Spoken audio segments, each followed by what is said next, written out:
मैं समझता हूँ कि स्टील की साइकिल अभी भी काफ़ी मजबूत है और मैं समझता हूँ जो काफ़ी अंडर वैल्यूड स्टॉक है वो स्टील अथॉरिटी ऑफ इंडिया है। मैं समझता हूँ कि इस लेवल से भी अगर कोई खरीदना चाहे तो एक अच्छी खासी अपसाइड पॉसिबल है। इनफैक्ट कंपनी ने बहुत ही बेहतरीन नंबर दिखाए। कंपनी का आउटलुक भी मुझे लग रहा है काफ़ी पॉजिटिव है। तो पीएसयू में स्टील अथॉरिटी ऑफ इंडिया खरीद लीजिए, मुझे लग रहा है यहाँ से भी एक 20% की अपसाइड पॉसिबल है। और आयन और में मैं समझता हूँ कि एनएमडीसी जो आयन और बेसिकली बनाता है वहां पे नजर रखिए, क्योंकि मुझे लग रहा है कि इस साल प्रॉफिटेबिलिटी FY21 के हिसाब से काफी मजबूत तरीके से बढ़ेगी। तो मैं समझता हूँ कि ये दो कंपनीज पे नजर रखिए, काफी अंडर वैल्यूड है और यहाँ पे पैसा बनाने का मौका जरूर मिलेगा और रिस्क रिवॉर्ड इन्वेस्टर्स के फेवर में रहेगा। अविनाश जी, सीमेंस पर कोई राय?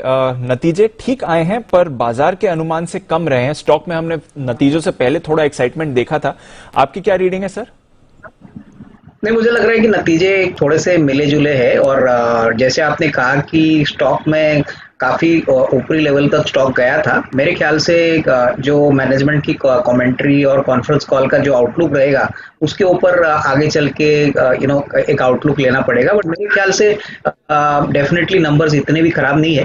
बट डेफिनेटली इस क्वार्टर में जो आउटलुक आएगा और जो आने वाले क्वार्टर में जो ऑर्डर बुकिंग होगी उसके ऊपर नजर रहेगी। ओवरऑल मुझे लग रहा है कि जिस प्रकार से गवर्नमेंट का फोकस इंफ्रास्ट्रक्चर पे है और जिस प्रकार से इस कंपनी का बिजनेस मॉडल पोजिशन है, मुझे लग रहा है कि कोई भी गिरावट अगर दीपांशु आती है तो उसको खरीदने का मौका समझना चाहिए, क्योंकि overall outlook macro outlook positive हो रहा है और होपफुली सेकंड हाफ में आपको ऑर्डर बुक और जो एग्जीक्यूशन है वो काफी स्ट्रांग नजर आएगी।